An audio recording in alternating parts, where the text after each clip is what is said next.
Joining us now is Jason Gilchrist, ecologist and lecturer at Edinburgh Napier University in Scotland. Thanks for joining us, Jason. Thanks for having me. We're going to be talking about the Loch Ness Monster. There's new DNA evidence that may prove what the Loch Ness Monster really is. This is one of the myths that has been going around for a long time.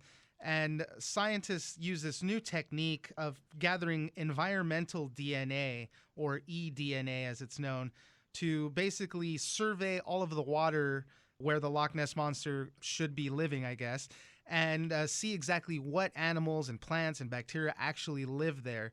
Tell us a little bit about what this study did. So this is by Professor Neil Gemmell and colleagues at Otago University in New Zealand.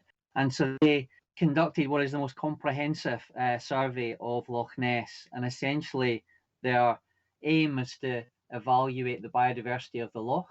So they've collected over 200 1-litre water samples from shallow water, from deep water, and then they've analysed those water samples essentially by extracting the eDNA that you've mentioned from the samples, and then they compare the eDNA from the samples with essentially a library or a reference collection of the DNA of known species in order to work out what's living in the loch. In this study, they detected over 500 million DNA sequences and 3,000 species that would be living in there or around it as well. So if there was some weird monster DNA that popped up and showed up in this study, they'd be able to see it there.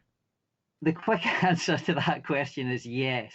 The problem with this science is you can never say for 100% that you've detected every single individual organism that is within the loch. To do that, you'd have to sample every single litre of water that was in the loch. Right.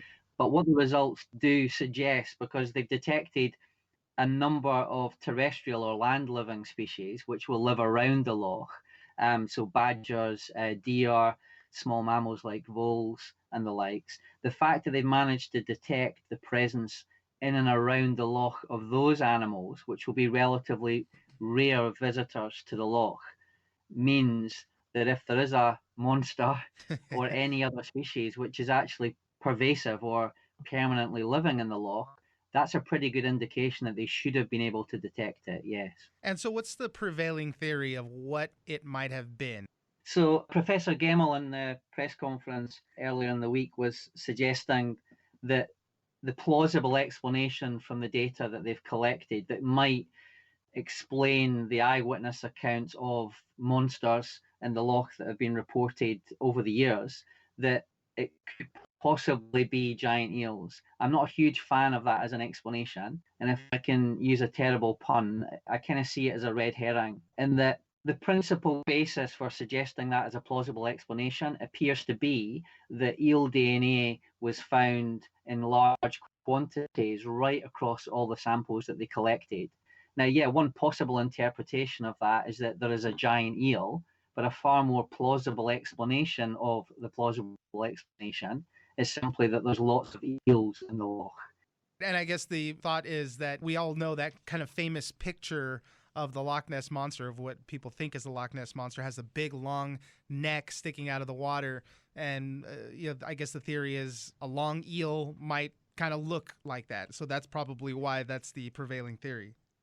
Yes, that and the fact that eel DNA has been found. Professor Gemmell and colleagues can say with 100% certainty that there are eels there because they've detected it.